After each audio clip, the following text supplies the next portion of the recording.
Hey, what's up, guys? This is Ricky V, and today we have episode number 16 of the Elite Fitness Podcast.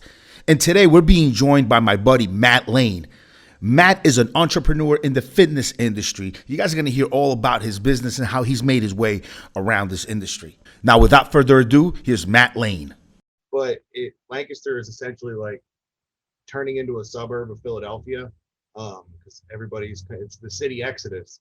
Over the last like 10 years, a lot of the, you know what I mean, like upper middle class people have sort of moved away from there, from the city area and Westchester and all that are really expensive. So a lot of people have moved to Lancaster, because it's kind of an in-between, between like York, Baltimore, Harrisburg, Philadelphia. And there's a train station there, and you can literally, you can hop on an Amtrak and be in New York in 3 hours for like $20. So it's honestly like very convenient. So that's where Are you originally from PA? You grew up in Pennsylvania? Yeah, I'm born and raised in York. People always like, oh, New York. And I'm like, well, no, bro, old York. Like old York. Like it's actually like a historic town. It was originally, everything here is the First Capital. So like we have First Capital Credit Union, First Capital Bank, First Capital Insurance, First Capital this, because we were literally the first capital of the United States. After the Declaration of Independence was written, about 6 months later, the founding fathers got together here in York, and signed what's called the Articles of Confederation, which originally was our Constitution. And that was signed here at the Colonial Courthouse downtown. However, York is actually originally a German farming town. It was founded like, I don't know, bro, like early 1700s, late 1600s. And all the colonial dudes were essentially like rich aristocrats from England and Philadelphia. And they, after living here for a little while, there wasn't like proper streets. There really wasn't sewage systems. You know what I mean? And it was kind of like a rough town. And like Pennsylvania Dutch people are, they eat things like hog maw and pig feet, like scramble. Scrapple. You know what I mean? Like, so. Yeah. Can you still hear me? Yeah, I can hear you for sure. I'm listening. Yeah, so essentially they were just like, yo, we want to be out of here. Stay close to the mic. Sometimes you're coming in and out. Make sure to stay close to the mic. All right, yeah. I think it's because my thing is a little so bit. So you have a gym there, a store, and you open up a second store, or is the gym and the store in the same location?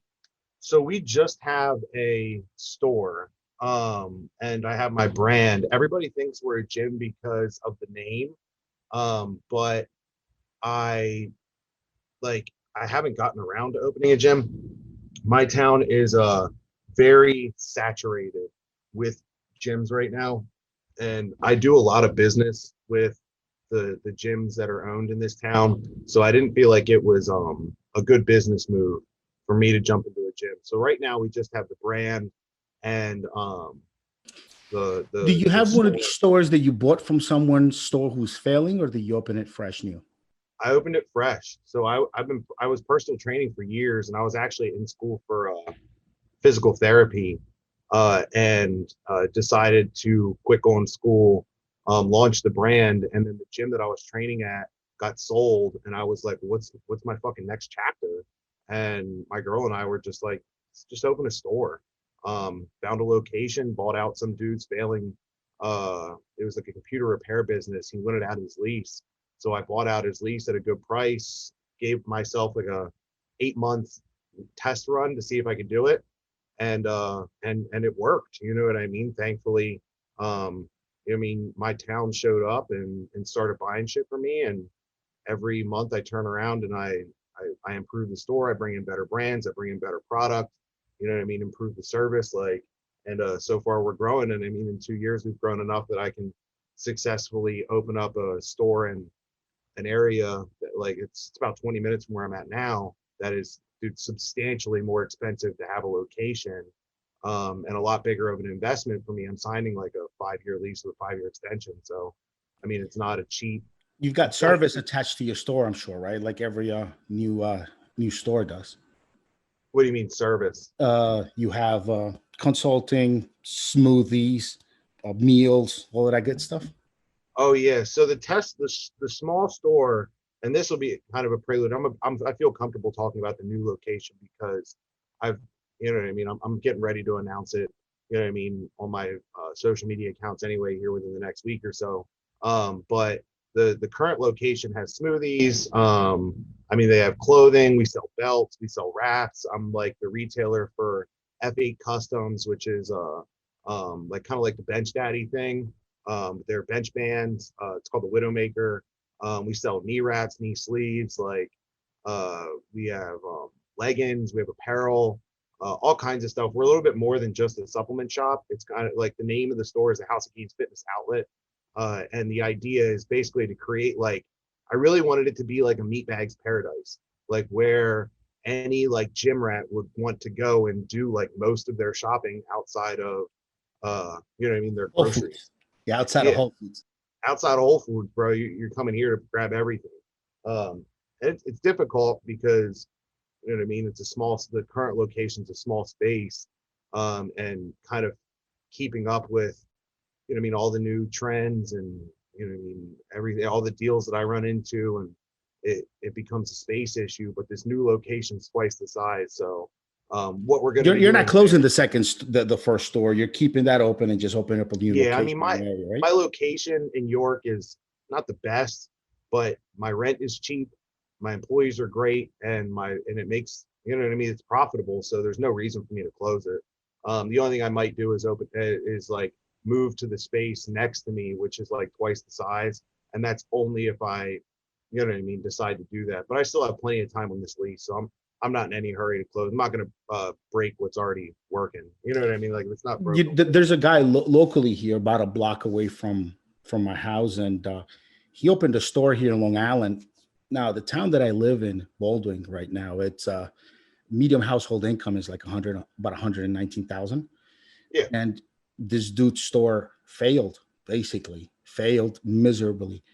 And when I went there to talk to him, because I'd seen the store closed, because I was away during the pandemic. I came back into the country, and then I see the stores closed. And in about 6 months, the store opened and closed, and I never noticed it. And made an appointment to talk to the guy, and I was just curious what went wrong, because I couldn't see someone opening a supplement store and it going away, not in this town. And Right. he just had that old school business model, the one that many guys, say guys like you, have bought these stores from people that didn't know what they were doing. He had all the popular brands on the shelf, everything from Muscle Pharma to Labrada to on. He wasn't really doing perishables, and his smoothie game was just horrible. And he wasn't really fitting in fitness consultations along with it. So he basically was just competing in price with Amazon and GNC Ugh. and everybody else, and Yeah. didn't quite add some of the service stuff that I'm sure you're doing in order to, it's opening a second store. So I'm sure you're doing. So go over some of the things, if you don't mind, for guys out there that are thinking about opening stores or that have their own stores. Some of the things that the new store has to do in order to stay relevant in front of Amazon and, these GNCs everywhere that are closing shop, many of them. And, what are some of the mistakes and things that are too old school, things you shouldn't do with your store if you want to stay open and expand and grow like the way you're doing?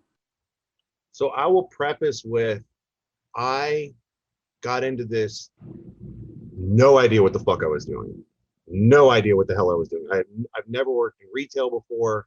I've never done manufacturing before. I've never been a boss before. I've always been either self-employed or bartender.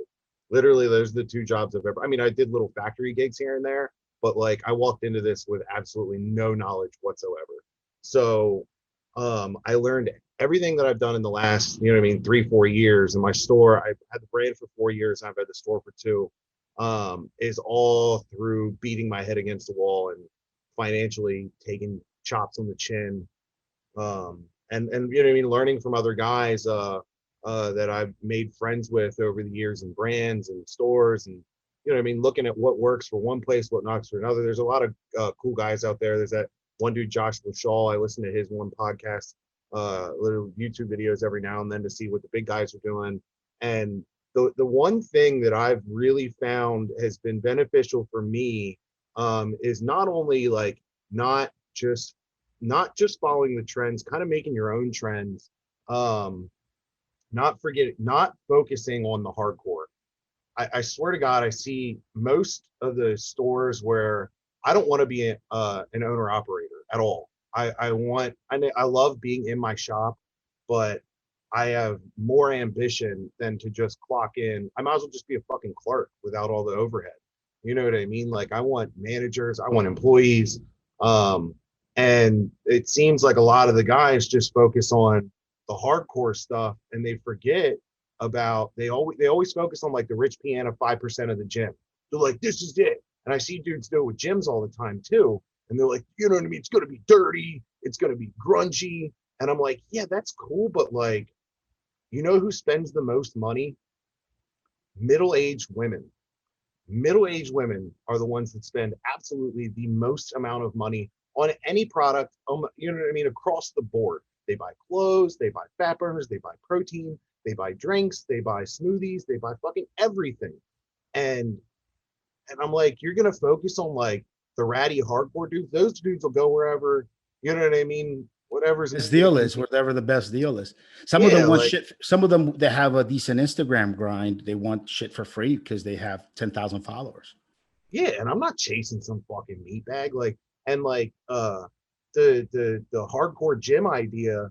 I have people that are like, oh man, you should open up a house of games and it'd be like dirty. And I was like, yeah, I don't want to fucking do that. Like I want a really nice place. Like and I found in the industry when you chase like the lower level financial clientele, you deal with a lot more problems. You know what I mean? Like you don't go to a gas station. I don't know I've never been to Long Island, so I don't know the ritzy part. I'm actually looking at like a map of it right now because I have some retailers in the area. But like I would guess that like the Hamptons, I guess the Hamptons would be like, yeah, I'm guessing that's the famous place. I don't fucking know. But like you wouldn't go there and see like, you know what I mean, people smoking crack out front and doing heroin and stuff like that. I don't want to deal with that. I want to go. I looked at in the map of my hometown. I got all the income streams. You know what I mean? So your area, you know the income stream. I looked at the map of York and I was like, what has like, you know what I mean, a decent condensed income population with middle to upper middle class people where the average household income is over $75,000. And I found that area and that's where I put my store and a relatively low cost thing. People don't look at overhead. There was a store in my area prior to me opening up that they picked very expensive retail location. And I think because they only chased hardcore, I mean, that ended up biting them in the ass on the way out the door. Because as soon as, you know what I mean, something else opened up and they lost some customers, I mean, that rent piles up real quick, man. Your overhead is everything. Like I've been negotiating this lease for my Lancaster store for 11 months now. And my agent was like, bro, this is like the longest lease. And I'm like, because I'm not getting like screwed over on this long ass lease, dude. It's a contract. I mean, you're on the hook. Say your rent's $5,000 a month. That's $60,000 a year, 5 years long. That's $300,000 you're on the hook for. Like if you back out of that lease, like, bro, that's expensive. You got to come out of your pocket. That's a 5 bedroom house in my area, and then you just owe it. You know, or you got to declare bankruptcy and your whole company's fucked. And then all your employees go. It's a rack. The other thing that I will say that I think that people in general um, don't do, which I find to be, it's almost disheartening. Um, like I've watched people, they get into this industry and they get into a lot of industries for one thing. They get into it for money. Now, if I was to get into a banking industry for money, that makes sense. If I was going to get into a construction industry for money, that makes sense because there's really no like emotional attachment to that. But it's, in my opinion, it's not the same way with fitness. Like fitness has an emotional attachment to it. It has a release to it. I know that I personally had a big problem with drugs and alcohol for a long time, and the fitness industry and gym and powerlifting and bodybuilding, all those things was an outlet for me, and it still is to this day. So like there's an emotional attachment to the fitness industry. And I see a lot of people, they get into it because they think they're going to make a lot of money. And that's cool and everything, but you're destined to fail if your only goal is money. I like looking at, I've found that for my business, the way I run things, I do my shit. I want it to be fun. I want it to be comical. I want it to be inviting. I have great self-awareness as the fact of like, I know I'm a meatbag. You know what I mean? Like I know it. Like, and that's what I like. That's the thing that I think it's funny. And I play I off mean, of is that. this your store's your full time now, or do you have another gig besides your full time? I still do personal training part time, but I pick my clients. Um, and I don't want to get into I don't want to do any more than that. And I have some people that do consulting for me for like diet and prep coaching. I have my little House of Games prep squad. I have a buddy of mine that does like prep coaching for bodybuilding and bikini and girls and stuff like that. But yeah, this is my full-time gig. This is all I do for a living. I know a lot of guys, and I was really surprised, guys that I've met in the last year or so, couple years, that have a brand. Some of them have a store. They still have a regular job. They work at an oil field or they work engineering or something like that. I was always really surprised to meet guys like that. I'm sure you've seen them too. Yeah, and it's surprising how they manage that because, dude, running a store is a lot of work. But I also want to expand my stuff. So, luckily, my wife is a teacher, so like our income's pretty stable as far as like, and we live very below our means. Like we meal prep our own food. Hell, half my clothing is free. You know what I mean? Because I either I either wear the Johnny Bravo outfit, which is the House of Gains gear every day, or like or other companies are sending me their clothes to wear. You know, brands I sell in my store send me a T-shirt or like whatever. I'm So gonna like, send you some t-shirts from my brand, so you can fuck put yeah, them. bro. I mean, it's pretty much all I wear now because I tell companies like, if I sell your product, why wouldn't you want me to wear your shirt? You know what I mean? Everywhere I go. Because then people ask me about it when I go to one of the local gyms, and I'll be like, yeah, I carry this brand in my store. And people ask me like, oh, do you feel comfortable promoting other people's stuff? And I'm like, no, because I sell the shit. So like, why wouldn't I promote it? Which is like a weird place to be in sometimes as a brand owner. But like, I only pick brands in my store that I believe in anyway. So I'm comfortable with those people making money off of me regardless. But like what I was saying with it not being fun, a lot of those dudes that like they have other jobs, I almost wonder like why do you do this then? You know what I mean? Is it an interesting? And there's some of the people that I've seen fail at it, they were boring. You know what I mean? Like they were boring as hell. And you talk to them, and Yeah, you're like, yeah. why are you even in this industry? Like I see your stuff, and I'm like, this is great. You know what I mean? Because your thing is big booty Colombian chicks. Like, and I see that, and I'm like, bro, like I mean, I couldn't get away with that for my brand because that's not like Your wife the. won't like it at all, dude. She Oh my don't want you god, talking to all bro, these there's no girls asking them way. for pictures. Dude. Tell me about it. I'm a single guy, so I get to do that. But Yeah, I can see that ending terribly for me. Now she's very accepting, like she knows like where the lines are and everything, and we have girls that promote our stuff, but it's business, and she knows that it's a physical based industry, so that comes with the territory. But she's cool. She's involved in everything I do. She comes to every event with me. She helps me at my store. She helps me in my office. Like she's a fucking trooper. This you know, lady, Dan Blazarian, and not that Dan Blazarian is someone to listen to, but shit, even a broken clock is right twice a day, right? So Mhm. Dan Blazarian said, if you want to get women, don't go chasing women, have them come to you. And Yeah, and there's probably not a better way to have fitness girls come to you than owning a nutritional supplement brand, because that's hmm what sponsors them. That's how they get around. yeah. And I see guys that like, so they go into that with that thought that like if I do this, I'm gonna be the man. And I'm like, you should be the man first. You know what I mean? Like you don't the subs don't make you the man. You're the man that takes the subs. Like I'm trying, if you know what I'm trying to say, like I get Yep, some yep, nerdy yep. ass dudes that get Yeah. into the brand industry and get into the store industry. And I'm like, this isn't a way that you get girls, but like it does make it easier. You know what I mean? Like I'm not gonna say that this isn't a way to make money and fame and like all the other stuff that comes along with it. But like I find personally that if I believe in what I do and I'm having fun while I do it, all the rest will come. You know what I mean? Like I honestly, like I don't even know how I got here some days, because I feel like every day I wake up and I'm like, you know what I mean? I just do what I feel like I'm supposed to do, and I like having fun and doing dumb stuff and making stupid promotional videos and things like that. And I think when you have more fun doing it, people respond to that. It's just like if you're the dude that like, I mean, you know, like when you go after a girl, if you're like hounding them and being fucking weird about it, like, what's the easiest way to get a girl? Make her laugh. Make her laugh so hard her pants fall off. You Leave her know the what I mean? and leave her the So fuck like alone. that's I see dudes like get into the industry and I'm like, bro, are you just gonna be like boring about this shit, or are you gonna try and have fun while you do it? I look at guys that have very extensive marketing, and they it seems like that guy Jacob down at the nutrition store in South Carolina, dude, I love his content. You know what I mean? It's hilarious.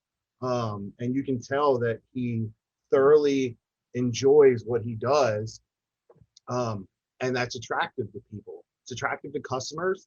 It's attractive to other business owners, you know, followers. You know what I mean? Um, and I think that that's a better way to look at it. I was talking to the same guy, uh, and he puts out information for free. You know what I mean? Doesn't charge for it, and then people respond. You ever listen to Gary Vaynerchuk?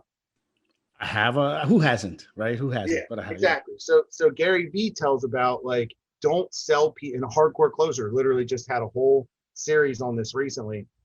He was like, don't DM people your pitch. Stop pitching shit to people because they don't like you. You know what I mean? They don't know you. Stop inviting people to dinner on the pretense of friends and then try and sell them something. It's insulting. It's disgusting, and it ends terribly.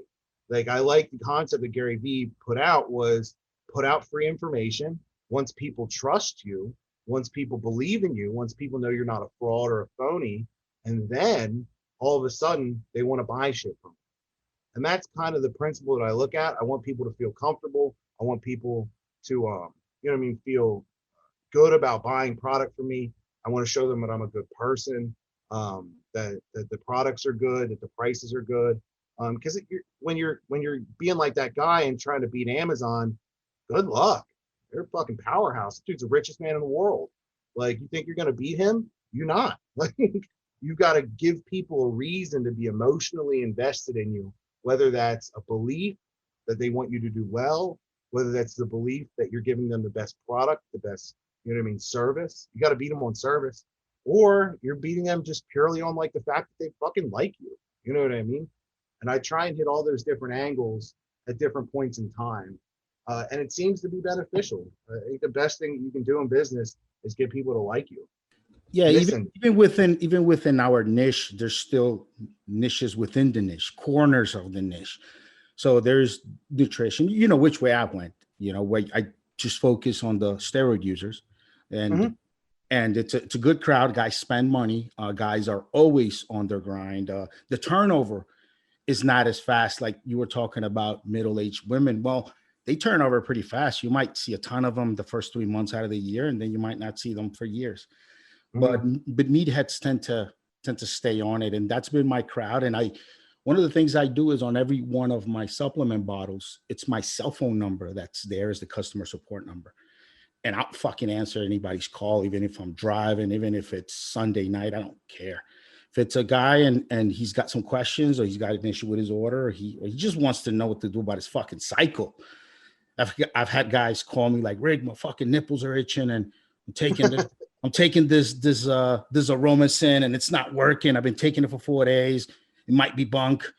So, that's even within our industry, you've got to find your niche. You got to find what it is that you specialize in. Even inside of nutrition now, the way things are, where you go to social and you can have it your way. You could find who to follow. You could find the brand you want that appeals to you directly. It's so important to really identify who your customer is within a crowd of a nutritional product buyers, bodybuilding product buyers. You got to find which of those guys are yours and make sure that you're there for them. It's really, really interesting time now to be in this industry. Yeah. No, I thoroughly agree. I try and be as communicative as possible with people because I'm so focused on like the expansion of my company. It makes it difficult. But like, yeah, you got to be honest with people. You got to be willing to answer their questions and stuff. It gets sketchy on my side of things because I have to watch certain things like because I mean I have guys come into the shop um and they'll ask me questions about stuff like that, or I'm at the gym. At the gym I'm more, it depends on my mood, you know what I mean? If I'm like, like if I'm just trying to get in real quick and get out and I don't want people running me down a million questions. But uh I get two types of, like, some people are asking me questions trying to find a source, you know what I mean, which I immediately shut that down because I'm not going to prison. And then two, it's people who genuinely want to ask questions like, hey, I think my shit's fucked up. And then I like talking to those people because it's fun for me. It's a little bit, it's a, you know, I mean, there's some scientific aspect to it that a lot of people don't understand. And I personally love the PED side of things from an intellectual standpoint, like learning about all the different stuff and talking to people about the things that they're fucking doing wrong, hearing the dumb, absolutely dumb shit that people will run, especially when you people that cross over from the SARM world into the you know what I mean, like the true anabolic world. Yep, yep, yep, yep. You hear some fucking wild stories. I'm like I was just one dude who was telling me he was on trend for a year, and I was like, bro, what? He's like, yeah, and I was like, you look like shit, dog. Like, bro, you look terrible. Like, I've come on, unfortunately I've heard man. those stories before. Guys on trend for a whole year. Yeah. Bro, the one dude was telling me he was taking a gram of test, a gram of trend, SARMs, and like pro hormones, like your DMZs, max LMGs. And bro, this motherfucker weighed 165 pounds. My girl could out deadlift. His max deadlift was like 300. And my girl, who's completely natural, she didn't even take, she drinks like aminos in her drink every now and then. And then like occasionally we'll take like a pre-workout or like drink like a protein shake. Like she's thorough. Like she could be on like the Olympic weightlifting team. Like she would never piss hot for anything. Um, and I'm like, my girl can out deadlift you, bro, and you're literally destroying your kidneys right now, like a nitwit. Like Haven't you noticed some guys come to you reporting pro hormone kind of steroid like side effects from SARMs products they're taking? Because one thing I run across a lot is I think a lot of SARMs products out on the market right now are being faked. There oh, are there are a ton of pro hormones that are in the books as far as hormones we've identified that could be synthesized. And many of them just never became popular because they were nowhere near as good as Halodrol or Superdrol or any of the shit we know from the 60s. yeah. But they're still kind of there. You can still buy them out of China, import them in. They're still not scheduled because they never gained popularity. And when they throw these in SARMs and people take them, they'll know they're on something. But when a guy writes me or calls me and says I'm having itchy nipples from taking SARMs, from taking Brad or taking YK11, that throws me for. Have you noticed that as well too? When people come up and ask about PEDs and you think they might be taking fake SARMs out there? Oh, absolutely. I mean, it's probably one of the sketchiest parts of the whole industry, because people see fast money, and like, and there's also like one thing that I'll realize, I've noticed a lot of people are price shoppers when it comes to PEDs, and I'm like, bro, just because it's cheap doesn't mean it's good, and just because it's expensive doesn't mean it's good either. But I would say that if you look at the quality of a product, like in the verification of the source, if your SARMs are hella cheap, especially things like YK11, for most SARMs are more expensive than steroids. Just the Oh raw yeah, ingredient if you see are fucking. the list the Chinese put out, oh yeah, Yeah, you can get some pro hormones for a fifth of the price that you would get like legitimate GW. You yeah, know what I oh mean? yeah, You and know, like things like stenabolic, YK especially. I know YK and Sten are like the two most expensive. I mean, you can get like D-ball powder cheaper than Rad. You know what I mean? yeah, and the So way they get around it is then instead of ordering Devo powder, because obviously that is scheduled, that they'll order some different analogs, different pro hormones that are probably aromatized at are high rate, don't have great anabolic to androgenic ratios, and just toss them in there for, $800-900 a kg, and they're and instead of a raw ingredient that could be upwards of $6, $7, $10,000 for a Yep. kilo. Yeah, actually, a buddy of mine actually got gyno. Like he grew straight up boots, bro, from taking a SARM compound. I won't mention the company, but this was a few years ago. Like he came up to me, this is before I even had my store, and he told me like that he got gyno, and I was like, "What the fuck are you taking?" I didn't even think you did like, you know what I mean, like steroids or anything like that. And he was like, "I was taking this SARM compound." I was like, "Bro, you didn't take SARMs then." You know what I mean? Like you shouldn't have grown breast tissue. And he wasn't. And one of the big issues that I have with SARMs a lot of the times is because people just think that they're harmless, and they don't treat it like they should, as far as it being a PED with, I mean, hormonal complications that come along with it. They pick it up, they buy it, they take it. They don't know what's in it. It could be max LMG, it could be DMZ, it could be rad, you know what I mean? And then they roll with it and they think that, or they're taking Ostarine and it's, you know what I mean, something else. And all of a sudden, like, yeah, they've got itchy nipples, they've got, you know what I mean, testicular atrophy or whatever.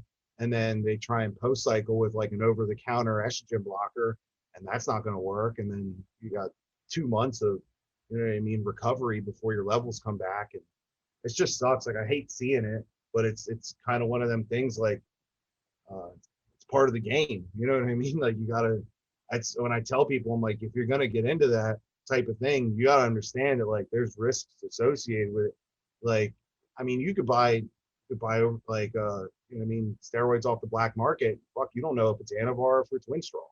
You know what I mean? Like it could be a 50-50 mix, like to try and cheapen the, you know what I mean, the cut to give you like some of the effects that you those two are kind of expensive sources that are trying to fuck people. They'll usually throw something cheap in like Turinabol in a much lower dose to supplement, to put in instead of Anabar or Winstrol, because it's all a money game. So they're putting in cheaper things in place of more expensive things.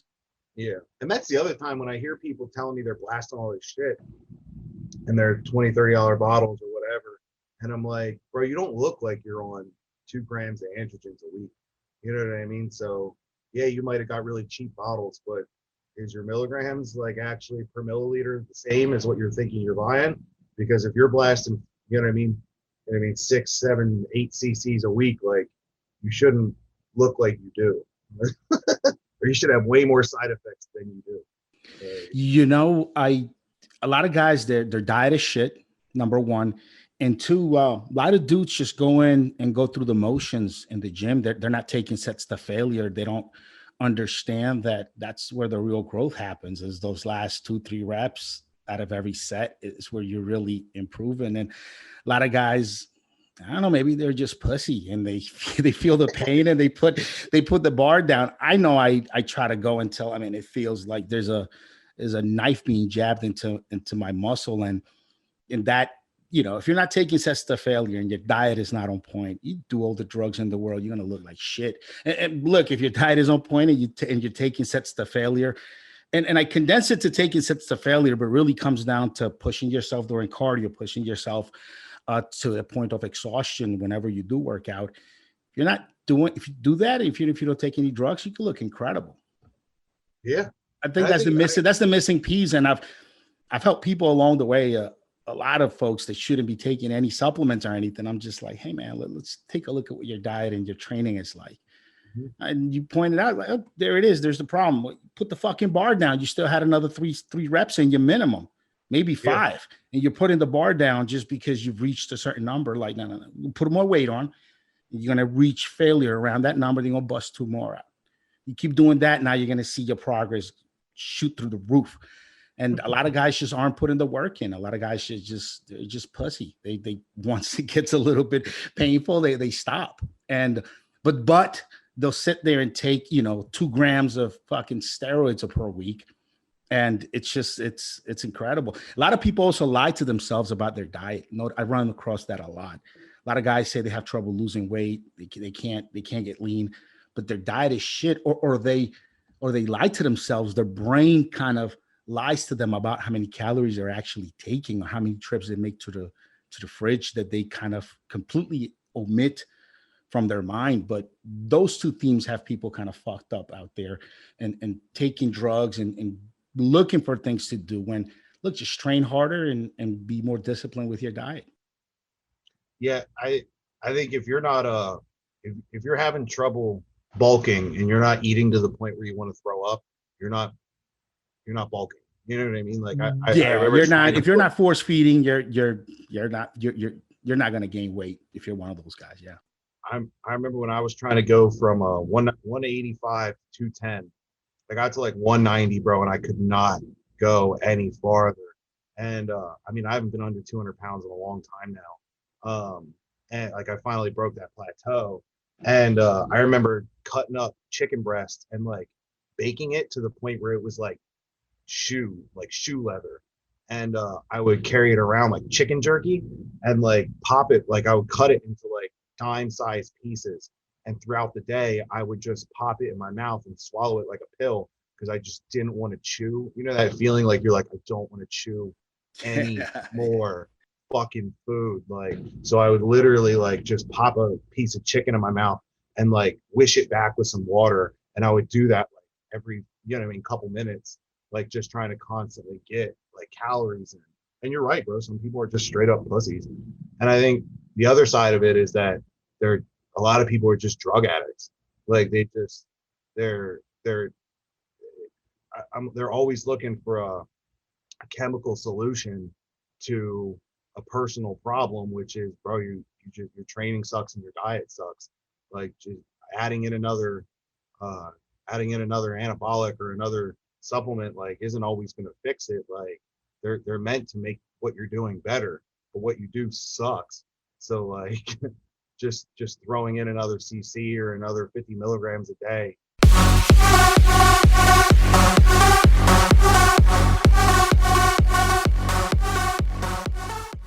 Hey guys, so that was part 1 of the Matt Lane interview. Join us next week for part 2, episode 17.